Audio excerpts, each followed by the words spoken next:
Thank you for joining us. This is Jason Nazar, the co-founder and CEO of Comparably. We're going to get started here in just a couple moments with Richard Dickson from Mattel. Thank you for joining us. We know that you have a busy schedule and there's a lot going on. So please hang in there with us and we're going to get started here in just a couple moments. And thank you again, everybody, for joining us here. Hi, Richard. Hey, Jason, how are you? Good. We're going to give it just a couple of moments to let some more folks come in and join, but we already have 100 people on right at the dot of 11, so that's pretty exciting. All right. Good. Where are you based out of, so everybody knows? Well, I live in California. I'm based in my home at the moment here in Pacific Palisades, and this is my just my home office, where I'm sure we're finding everybody somewhere at the same kind of place. But yeah, I'm home. Family's here. You may hear lawnmowers or kids coming around here at any moment. So it is what it is.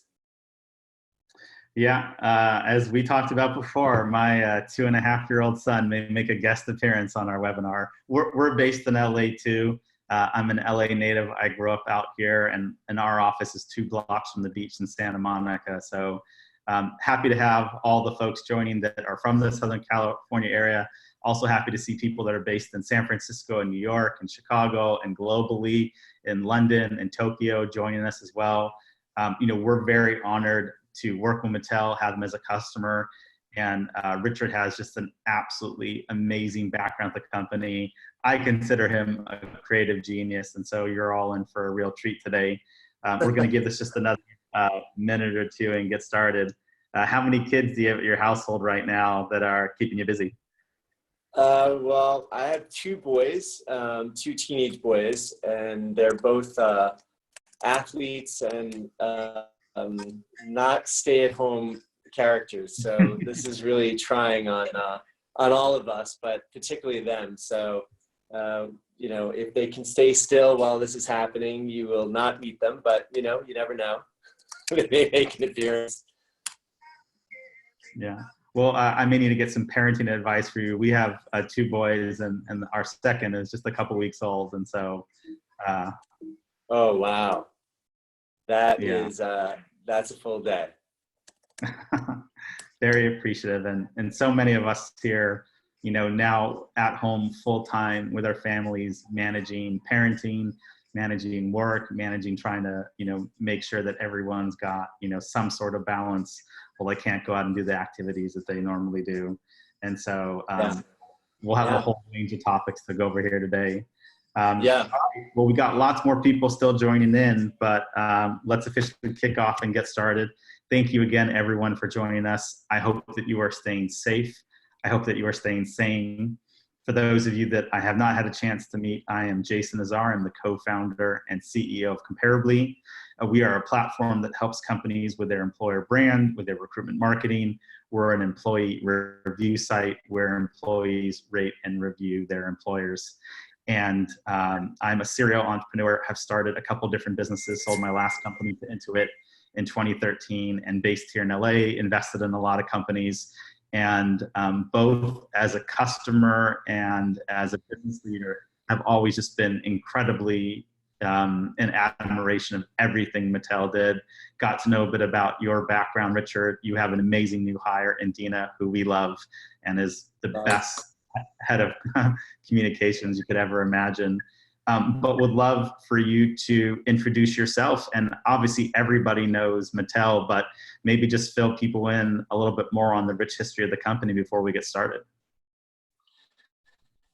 Sure. First off, thank you, Jason, for that introduction. Really appreciate it. And being such a good friend of the company, but also the work that you do.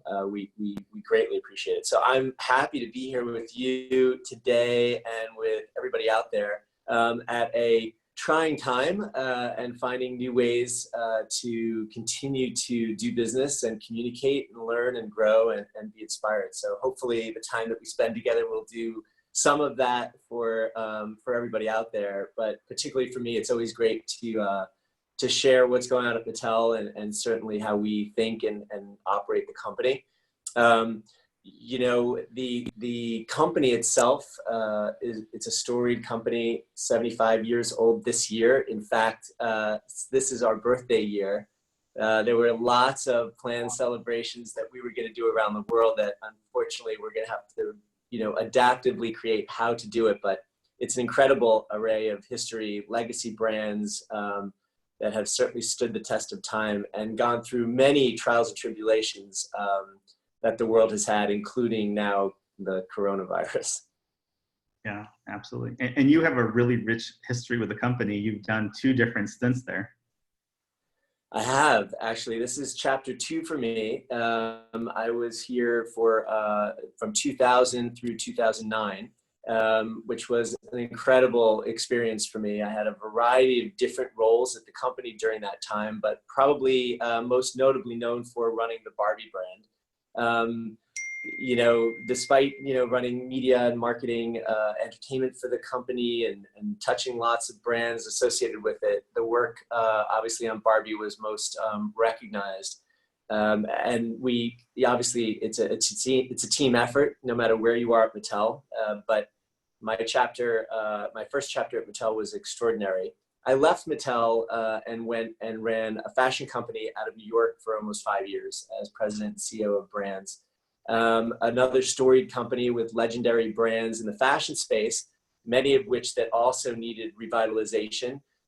Great experience in, you know, revitalizing fashion brands, buying new fashion brands, re-engineering the company, much of the same methodology, I would say, that applied to Mattel, but ultimately, you know, operating out of that space.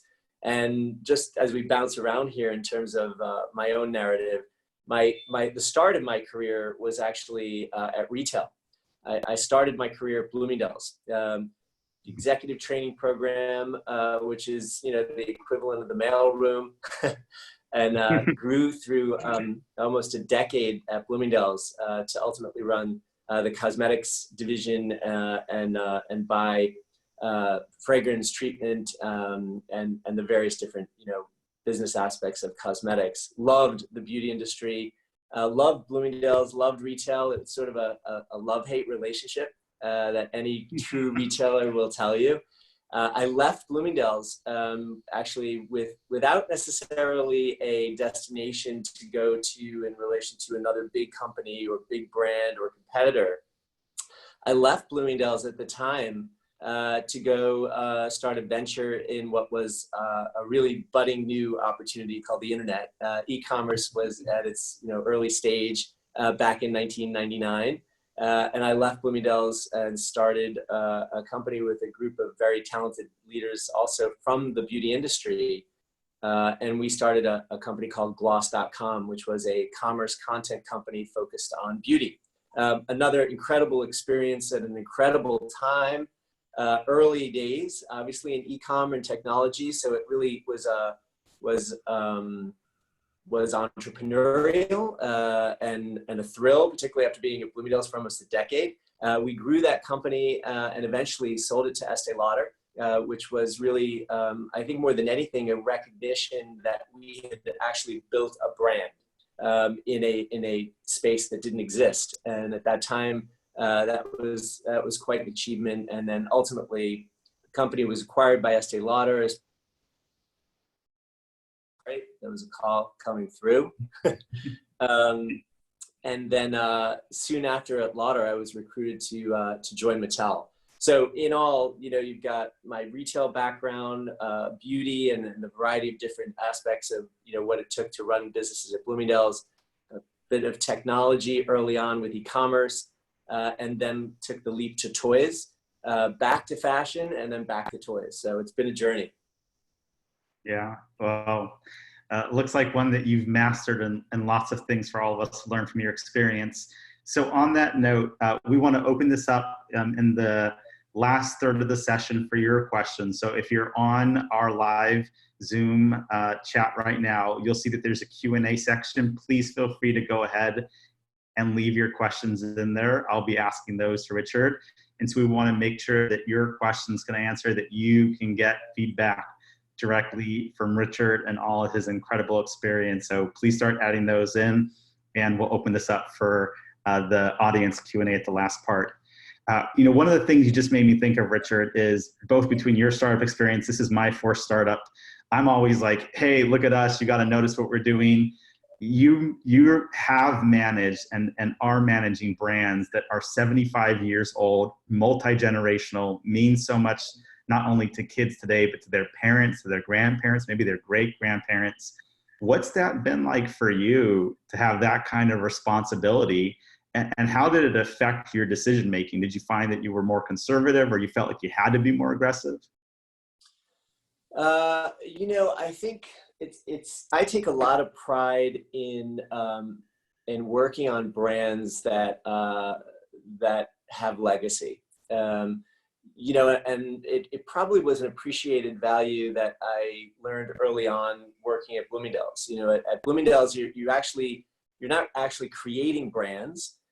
You're managing brands within a brand. So all the different brands that you deal with, you get a window into learning about all of them. And frankly, whether it's, a brand in beauty like Estee Lauder, or a fashion brand like Calvin Klein or Donna Karan, or whoever the brand was that, I was working with at the time of growing up, I grew really appreciative of the founders' insight and drive and how they constructed and built their brand. And so I take a lot of pride in the fact that at Mattel, for instance, we have, enormous amounts of legendary brands that were created by founders.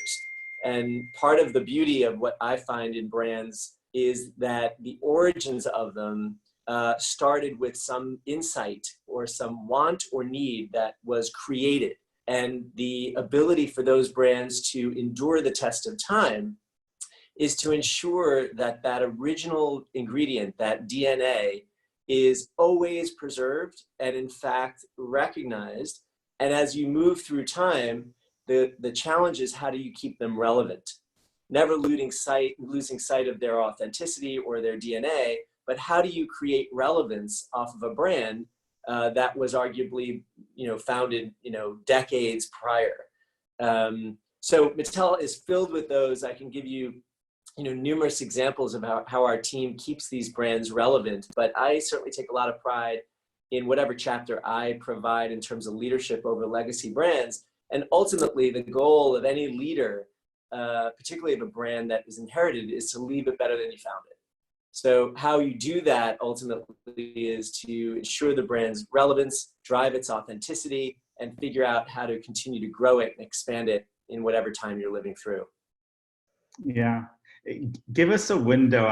I'm just so curious what it's like to be part of Mattel. I imagine it's a demanding organization, but also really fun. I have a couple friends that work there and they have been there for 15 years. They say how it's incredibly supportive it is for parents and for all sorts of employees. Like, how would you characterize your company culture and what do you feel is most special about the organization? Yeah, look, I love Mattel, and I love their brands, and I love our people. I love what we stand for. I love the origin story, and I think the people who work at Mattel have a similar emotional connection to it. I really believe that one of the reasons why people who work at Mattel are so inspired by it is because our DNA is purposeful and it's authentic. Brands like Barbie that were inspired to, imagine girls to be anything they want to be through play is not only a valuable brand proposition, but the impact that you have on people's lives that are meaningful and, by the way, fun at the same time is really unique and special. Brands that we have in our assortment like Hot Wheels and Fisher-Price, which is a child development brand. You trust these brands. They impact your lives in many, many ways. And most of the time it's creating, memories and laughter and fun. And what better attributes than those? So look, it is a hard place to work. The business of toys and the business of fun is not easy. I think our people are some of the hardest working people, certainly in the industry, let alone let alone the world. Creating what we do at the speed of which we do, and the execution that it takes, and the value creation that we have at the price points that we offer. It's a really challenging business. And it's certainly a challenging business to stay in existence and to stay the leader in for 75 years. It takes a lot of hard work and a lot of skills and a lot of talent. But ultimately, you're there not only because it's an environment where people really are our best assets, but because your work is purposeful and it's meaningful. It's almost, Mattel is almost larger in pop culture and in recognition than the business itself. You can go anywhere. I land anywhere in the world. And I often tell these stories where, I travel the world. I'm lucky enough to go to amazing places, but, you land, you're exhausted, you're online for the immigrations officer, and you get there with your passport, and inevitably the question comes, what are you doing here? And of course you're here on business. And then the next question is, well, what business? And I say, well, it's toy business. I work at Mattel. And inevitably the grumpy or tired immigration officer smiles. And you immediately think and realize, like, what I do and what I represent means something in the world that brings smiles and laughters and memories to people. And that little touch, recognizing Mattel in any place in the world at the immigration officer and making that person smile goes a long way. And I think it's part of the inherent value of what it means to work at Mattel. It's amazing. All right, well, the titled topic of our webinar today is Unleashing Creativity, and let's spend some time talking about that. One of the things that I'm always so fascinated about is that how an organization that's been around for so long, is as large as Mattel, has as many moving pieces. How do you really unlock the creativity of your team in a way that it's productive, meaning that it turns results versus just kind of all over the place? And what lessons have you learned that you could apply to other company leaders, whether they're running a company of 50 people or 5,000? Yeah, it's a great question. The first thing to recognize, I think, particularly at Mattel, and any company, frankly, for that matter, is to first start with, what is your reason for being? Some companies have a vision, some companies have a mission, some companies have a promise. In the context of Mattel, our mission is to inspire, entertain, and develop children through play, right? That by itself, if you really think about it, requires incredible thought and creativity in the context of what we have to deliver every day, to inspire. That by virtue of the word is a word that is about unlocking and taking somebody through an idea or a method that ultimately generates more creativity. So I think in the context of, companies, particularly at Mattel, starting with what we're about, and then the methodology of how to do it. And that really is about what I call being design-led. And we are moving more and more in the context of defining Mattel as a design-led organization. There's lots of, discussions around what that means, but ultimately when you break down what does design-led mean, it really means understanding and being obsessed with your consumer. Being obsessed.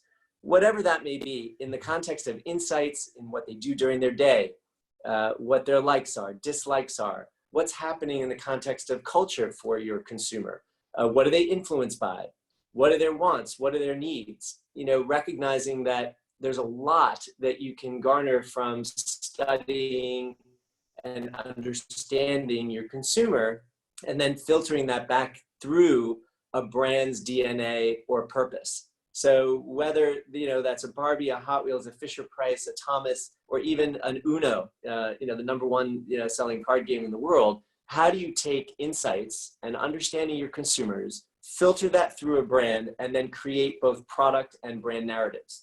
That's a template. The work really is around the forum of creative conversations.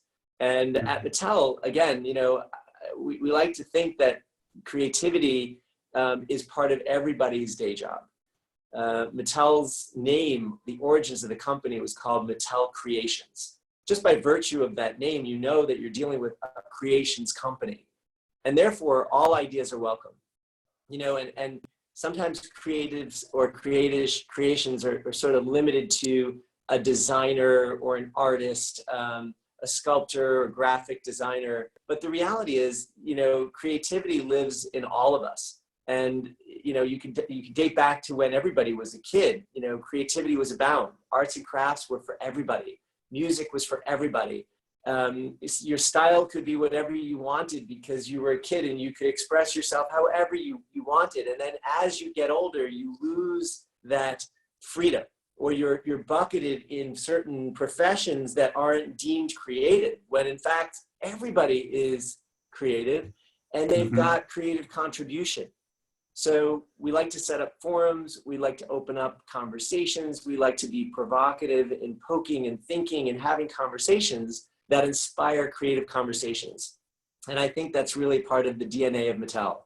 We meet a lot, we talk a lot, we discuss a lot, but it's that type of forum, that creative energy that can solve problems, that can discover the next big thing, that can create ideas that you can build upon. And so there's not one, I would say, process that that I would point to, but a total mindset around creativity. And I think that is what is so unique and special about Mattel in the context of how we value creative. And we do have formal processes that support creative thinking. Talk a little bit about how you've been able to keep this entrepreneurial spirit, you know, as a 75-year-old organization. You know, when I look at you, companies like Amazon, it's just amazing what they do at the size and scale. And, you know, AWS started off as an internal tool that they used to manage servers, and then they created that category. You know, I think a lot of big companies and company leaders say that they're entrepreneurial, but it's more lip service. Like, how do you actually walk that walk every day where a company that has as much history as Mattel, you can keep that entrepreneurial spirit alive? It's a great question. I appreciate the recognition of the entrepreneurial spirit that you see and people see Mattel have. I think we can do much more. We do a good job, and in some cases we do a great job, but it's hard to continue to inspire creativity at the most raw level when you become a very big business. It is difficult, and it does start, I believe, with the culture and making sure that, you know, creativity is a mindset, and it's a cultural, I think, gift to Mattel, that our DNA was about creativity and started in a garage. And I reference the garage as a metaphor to inspire that original creative energy. The other piece of it, you know, is, you know, when you are design led and you really obsess over the consumer, it's easier to actually think entrepreneurially or creatively, because the consumer is always moving, you know, particularly today at a more rapid speed than ever. You know, there isn't one vehicle to create demand anymore. It's platform agnostic. So you have to be everywhere all the time with relevant messaging. And that takes an entrepreneurial spirit, that takes creativity, that takes speed to the next level. There's not time to overthink. You need to adapt quickly, try, fail fast, and continue to move, recognizing that you're learning along the way. We try, we practice it. I think in some cases we do it really well. But I think the restlessness that we have at Mattel is that we always want to deliver more, be bigger, be greater, be more relevant, drive more interest. And I think that as part of our DNA is important. I think we are leaders in the space, but we have a challenger mindset. Yeah. So this is a topic that's particularly important to me as a new parent of the last 3 years. You know, I remember my childhood. You know, I'm 41, so I was that generation that was analog, and then, you know, both analog and digital, you know, probably similar to you. And I remember spending hours and hours just playing with toys, making up all sorts of worlds with Hot Wheels, with G.I. Joes, with He-Man. And I do worry that, you know, my young kids gravitate too much towards screens and electronics, and that they're maybe missing out on the imagination skills that are built of just having physical objects and having to create their own worlds. Like, how do you create products that when it, you know, and obviously that there's going to be physical and digital toys together, which you're the leader of, but like, how do you continue to build products that you can put in front of young kids and captures their imagination when there's so many other flashing lights that, you know, it's competing for their attention? It's a great question, and one that we study constantly. You know, we love technology as consumers, as people living in the world, as business leaders, and as vehicles for play. You know, we don't shy away from it.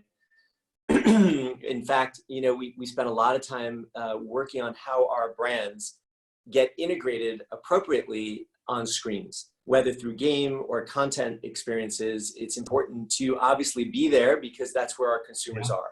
So as the company evolves, we need to evolve with the rest of the world and where play is. That being said, we really do believe, and we think there's an opportunity to actually help our customers and consumers, particularly parents, continue to understand the value of physical play.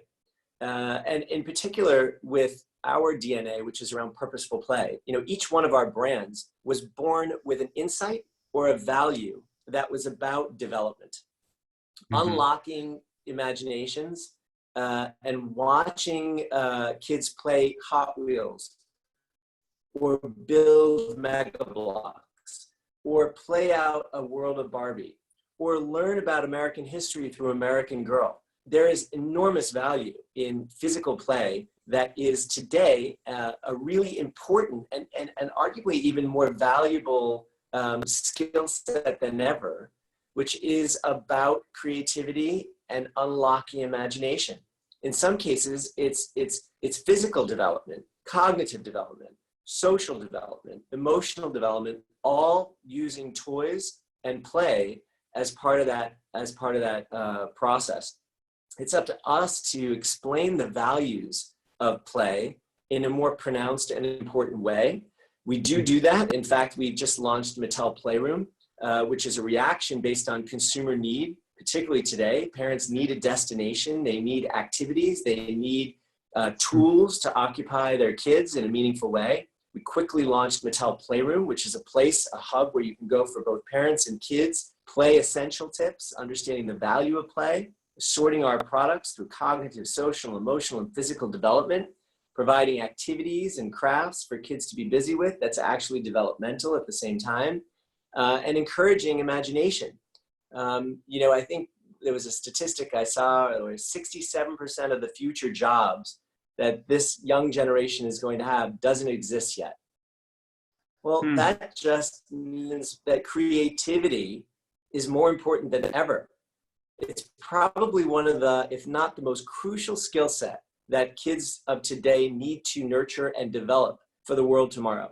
Creativity is what's inspiring today's scientists to figure out the solution to the challenges that we have even as we speak. And so I really believe that, you know, our portfolio helps unlock and inspires imaginations and creative skill sets through play and by having fun. And as we get more developed with that message to parents, I think people will also value traditional play even more. And there'll be a balance between screen time and physical play time. You got to put the screen down, but what are you going to do? During that time, you could play. And that play experience, I think when parents really watch what happens when their child plays with traditional toys is pretty magical. Yeah, I agree. And very much of your opinion. I think that, you know, we live in the digital world. I think there's a lot of amazing things that come from teaching kids with screens early on, but I think there's just something lost if, they're not left a little bit more to their own imagination. All right, so I want to address obviously what we're all going through. This is a very tough time for business leaders.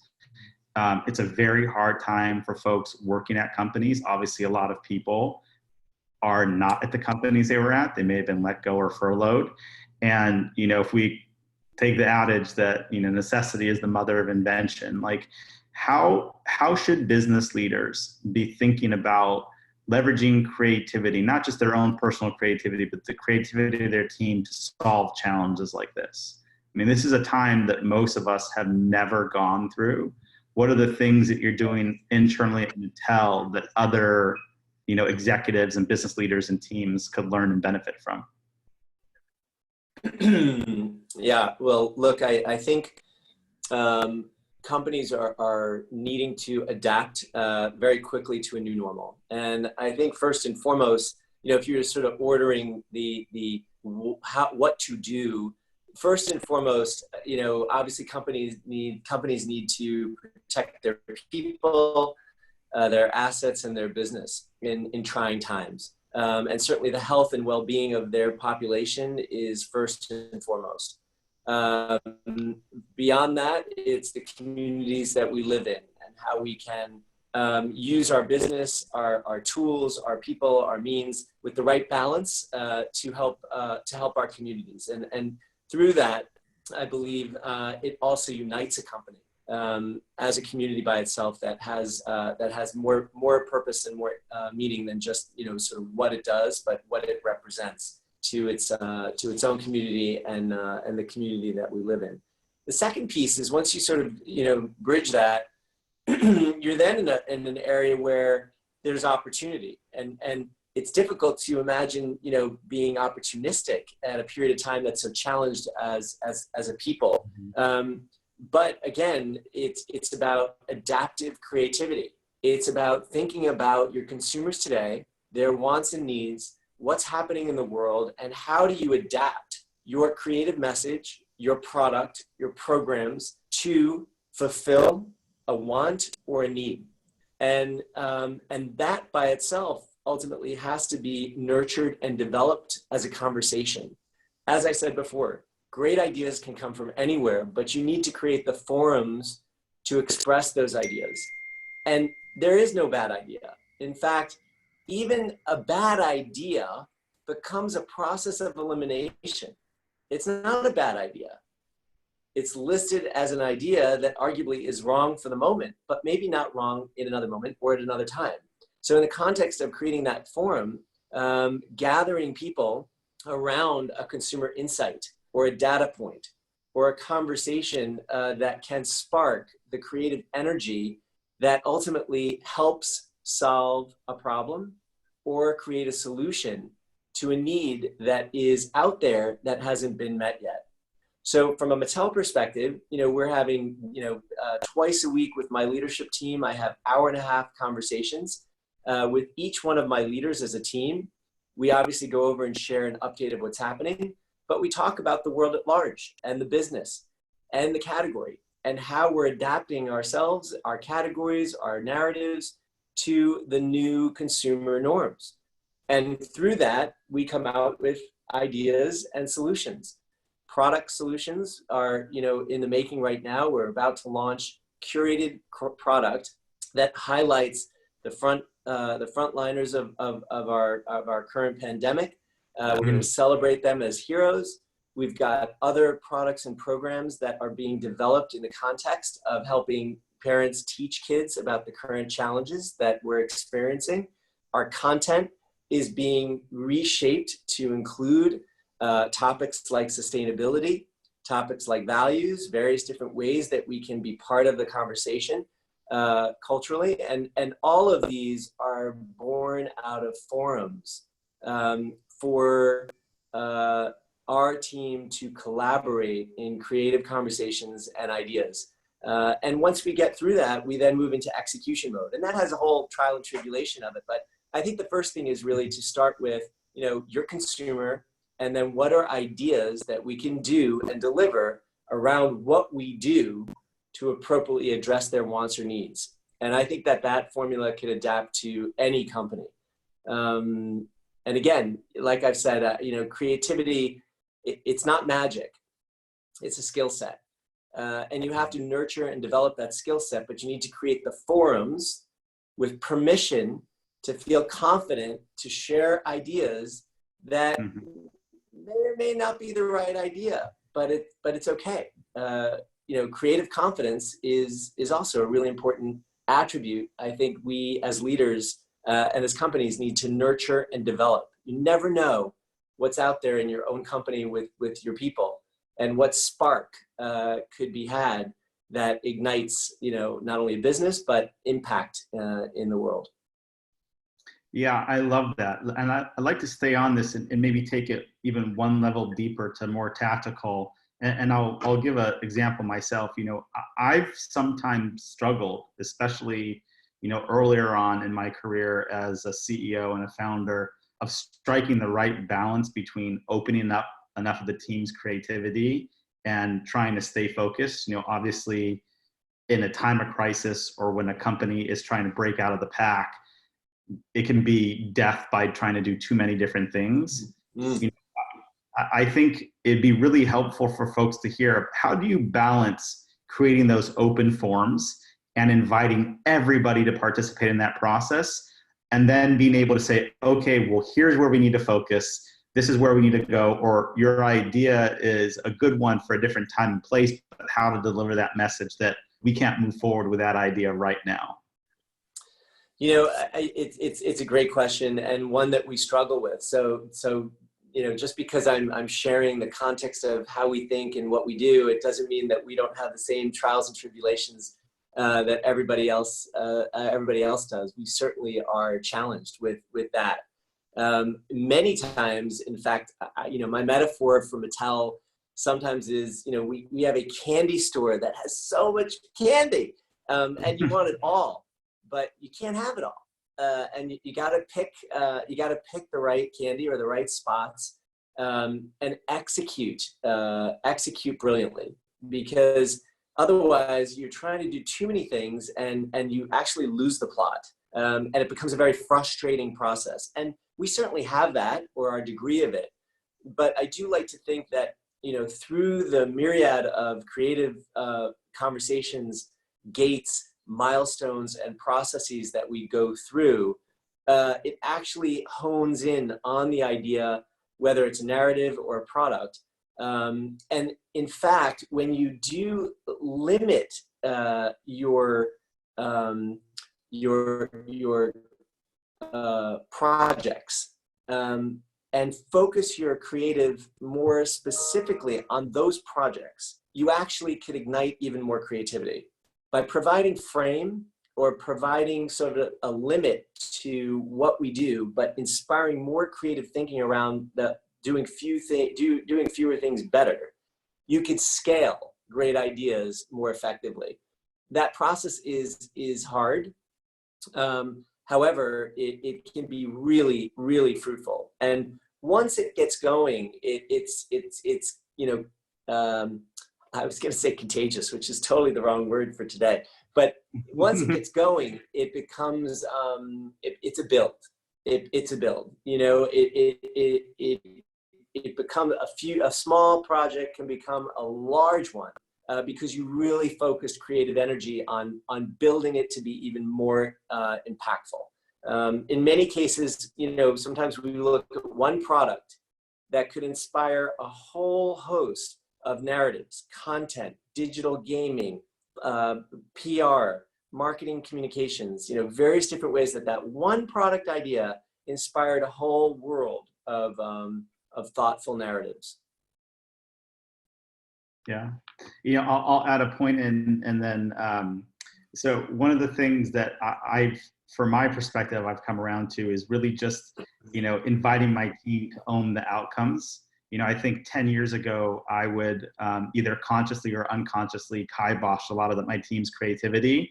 And it was because I think inside I felt like, well, are you really going to take responsibility with this idea to see it all the way through?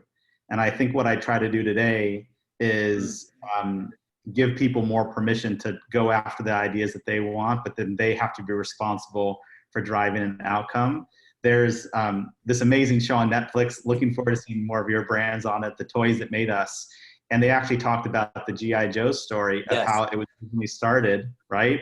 And then when they were thinking about restarting the brand, the CEO of the company at the time, whose father had started it, was initially resistant to it, and his team members kept coming back with really specific ideas of what they wanted to do with it. And he's like, okay, well, you really believe in this, I'm going to give you the green light to go ahead here. And I thought it was a really good real life, example of having somebody own the outcome for their process. All right, well, we're going to open this up to the Q&A. Well, that is a great example. And there.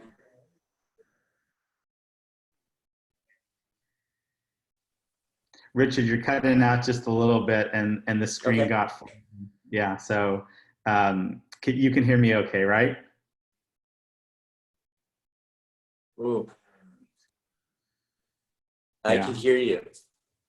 Great. I can hear you. This might be a time if you want to try jumping off and jumping back on, or we'll restart it. There's a couple of good questions, so I want to remind everybody here, we're going to go to group Q&A in just a little bit. We've got a lot of great questions here. Awesome topics about how you communicate a company vision, what are some of the opportunities you see in the market right now. So please go ahead and put your questions into the Q&A. I'm going to field a couple of these really quickly while Richard is coming back on. The first question is from Andrew Rivers, which is, how do you communicate a company vision to thousands of employees in a way that maximize buy-in? And I think that's a fantastic question. The first thing I can say, Andrew, is that you have to communicate often, and you have to tie it to real emotions that people are going through. So, Richard, there is this question that we got from one of the attendees, which is, how do you communicate a company vision to thousands of employees in a way that maximizes buy-in? It's a good question. I think it's about sort of relentless repetition. It's really important at the leadership level, and then of course disseminating out through the organization, that you reiterate constantly the vision or mission or purpose of the company. That relentless repetition really does have impact, and it starts to become part of the cultural conversation. And it also provides the right filter for what you do and don't do. Inevitably, strategy is about choices. And when you have a well-articulated purpose or mission or vision that's relentlessly repeated, it helps people throughout the day make the right strategic choices to support that narrative. Well, I feel great about your answer, because I started answering that same thing. So you just made me feel a lot better about myself, that I feel like I got that one right. Okay. We have a lot of questions in the Q&A. So we're going to go through these together a little bit more quickly here, Richard, just so that we can touch on as many folks. And again, please go ahead and add your questions into the Q&A. We want to make sure that things that are top of mind for you, we can address. This question comes from Natalie Kessler, and she asks, what are some opportunities you see given these times, and how will that impact the way we design products and market brands?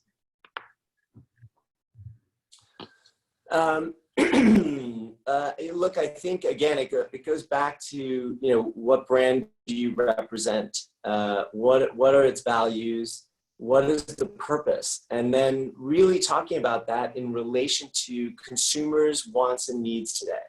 I think virtually any brand, and it'd be an interesting exercise as a creative exercise to get your juices going, of what would you do if you owned brand X? I mean, that by itself, if you had sort of almost a way of sparking creative ideas, if you were the owner of a brand, what would you do with it today without any rules, any barriers, any systems, any sort of burden?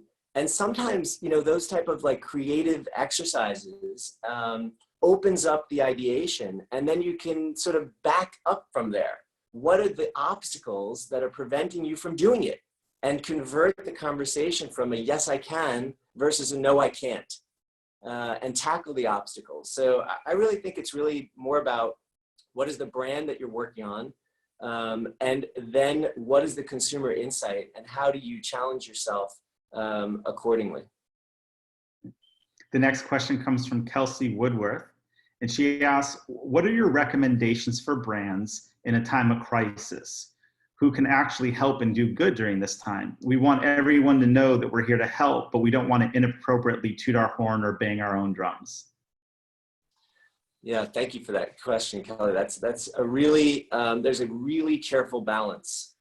And most importantly, I think the word authenticity needs to be the filter. If it doesn't feel authentic to what and who you are in the context of the brand, don't do it, because you're risking more backlash than you are receptivity. There may be a way for a brand that has virtually nothing to do with the in it. And I believe there's a really authentic way of expressing that. Today, more than ever, I think, particularly, consumers across multi-generations today really appreciate authenticity, and they can read through it very quickly. And so if it's not authentic, don't do it. But I do think there are ways that every brand can participate in being more purposeful. And if you don't create a brand narrative that combines social justice or purpose with commerce, I think your future is limited. Nathan Rosenberg asked, Sir Ken Robinson talks about the damage that the educational system to do to people's creativity. At Mattel, do you have programs or seminars or other programs to enable your people to unleash their creativity, especially the folks that are not in creative roles? Yeah, I would tell you not enough. And I feel that way because I feel like it's never enough. We do have forums, we do have sessions, we do have curriculum. We have offsites where we literally handpick people from around the world to come into Los Angeles and tackle scenarios, business case scenarios, simulations that we create where multiple disciplines from around the world get together and solve.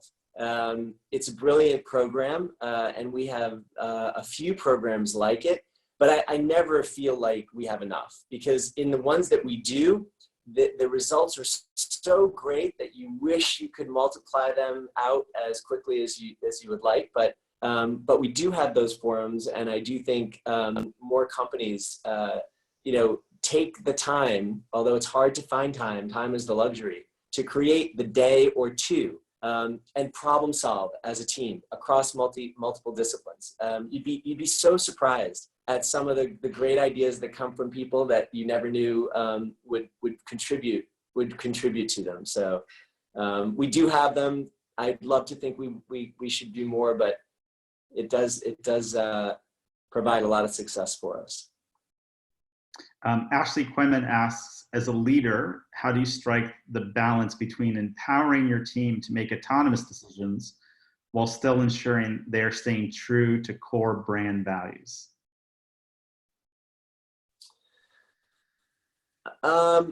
It's a process. It's not black or white. I think in any creative company and narrative, you have to allow a degree of discomfort in a conversation related to how far should a brand go. I'll be honest with you, just taking for an example, when the team drove the process to change Barbie's body, that's a serious conversation. I mean, it's obviously a fun conversation to have, but it's pretty serious and risky in a lot of ways. It's a cultural conversation. It's a lightning rod for discussion, both positive and negative. And but in order to get to the breakthrough, which we did get to, you need to be able to hear those controversial ideas out, and then have a structured conversation around risk. Risk reward in the context of those ideas becomes a way to navigate whether to do it or not to do it. Great. This is actually a really fascinating question. I think I've heard this before. It comes from Jeremy Corman. I just like it a lot. He says, I always like to ask this following question to inspiring people. What is one thing you find to be true that most people would disagree with? It could be related to a time of crisis or not. So what's one thing you find to be true that most people would disagree with? Wow, that most people would disagree with. Jeremy, that's a stumper. It is. One thing that most people disagree with. Wow. I'm gonna add one in to start, if you don't mind. I'm gonna give you a little more time. I think a lot of people say that hard work is the key to your success, and I very much believe that. But I think hard work has to be the key to your success in the right environment. And so the fact of the matter is, I don't think working hard and giving something your all in all environments is going to be outsized reward. There'll be rewards, but if you really want to achieve something amazing or special, right? And I think that is what's incredible about being at a company like Mattel or going off and doing your own entrepreneurial venture, is that there's certain playing fields, there's certain contexts that if you apply that hard work and creativity, you achieve so many more rewards. And so I don't necessarily believe in the adage by itself that like hard work equals success, certainly a lot of success. I think it's hard work with putting yourself in a situation where that hard work will be recognized or reward for its value. That was a good one, Jason. I guess as I think through it, I think that look, along maybe the same lines that you're thinking, I think that has always been kind of a perception that there's a traditional path to unlock somebody's potential and career.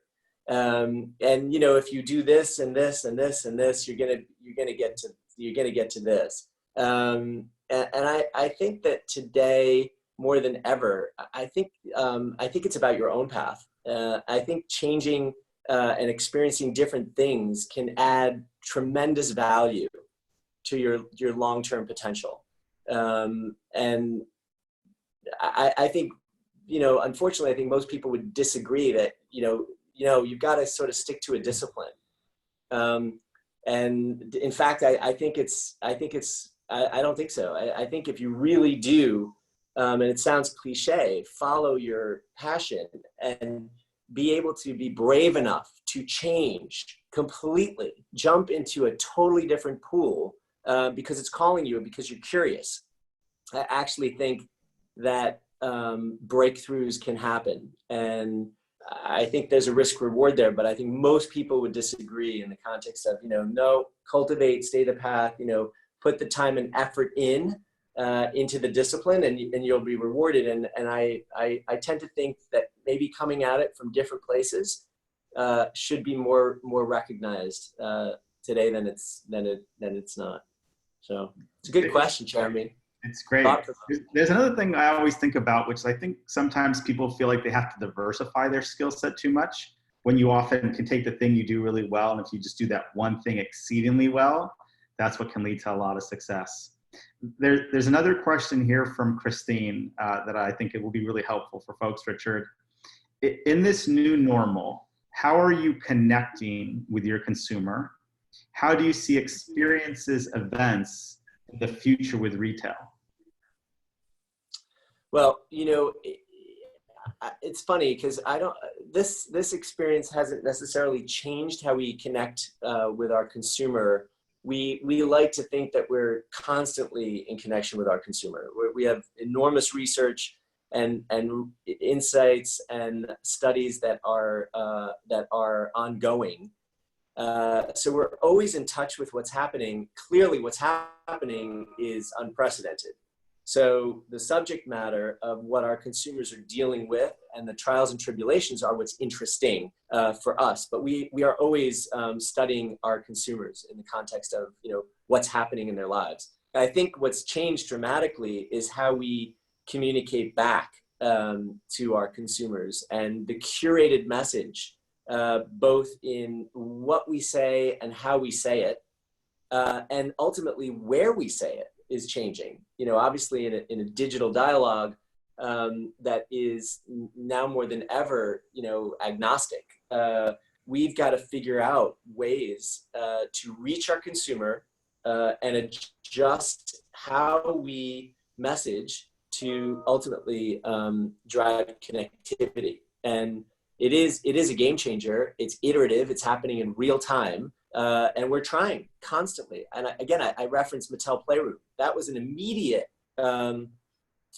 engineering process of creating a platform that was a consumer need that we believed was the right thing to do, that we launched very quickly, and ultimately now are engaged in a new dialogue with our consumers. And it's changing and moving every day.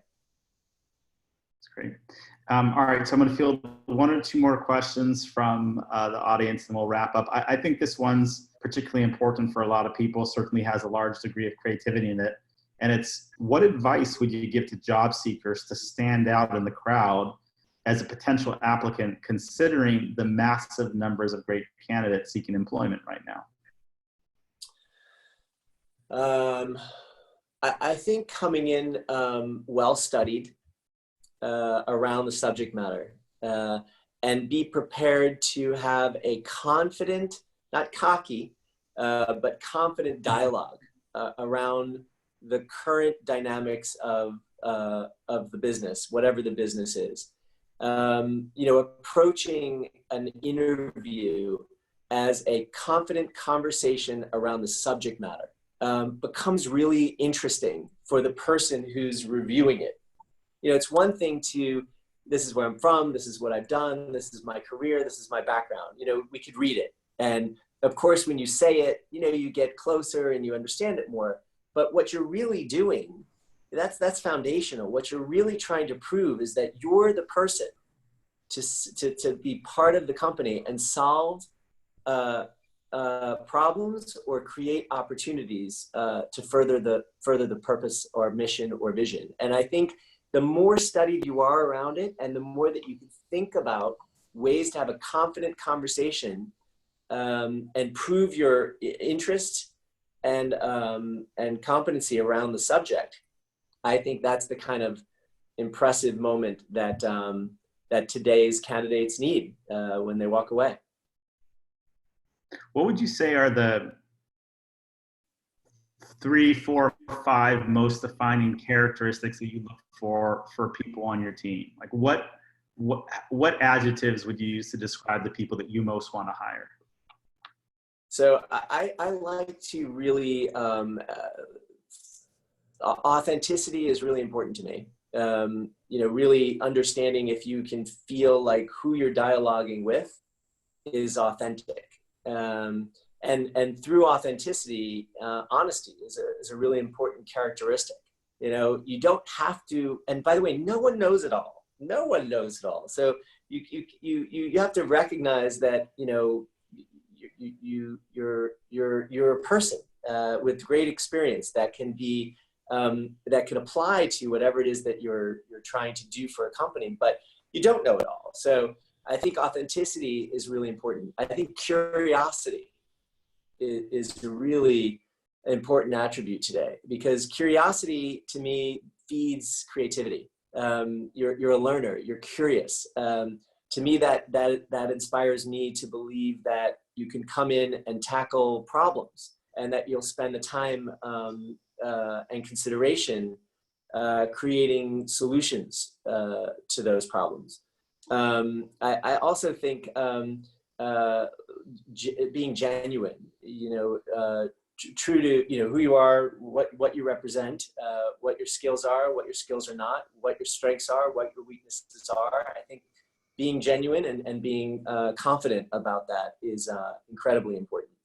You know, creativity to me is sort of a generic answer, but I really do believe that everybody has creativity. It's more of a question of how confident are you in your ability to express your creativity. And so I think creative confidence is a really important attribute for me as well. Well, Richard, you know, Mattel is the kind of organization that we all aspire to be able to build, that many of us aspire to be able to get to work at.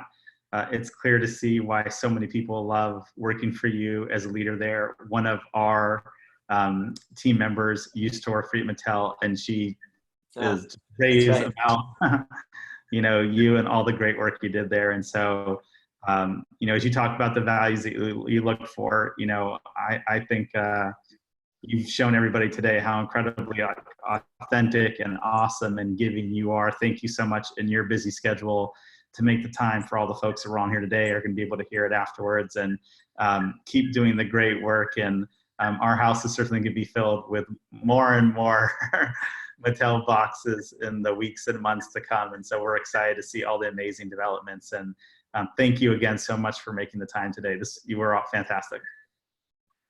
Thank you, Jason, so much. And to your whole team. I know that there's a lot of people involved in all of these, and I really appreciate it, as always, as a friend, but also hope that it was informative and that there was snacks or sound bites that people got from it that can really be effective and useful. And thank you for the platform to be able to share it. Great, thank you. Everyone out there, please stay safe, stay sane. We'll be doing more of these online live virtual chats with amazing business leaders like Richard. The next one we have coming up is with the Chief People Officer of Chipotle.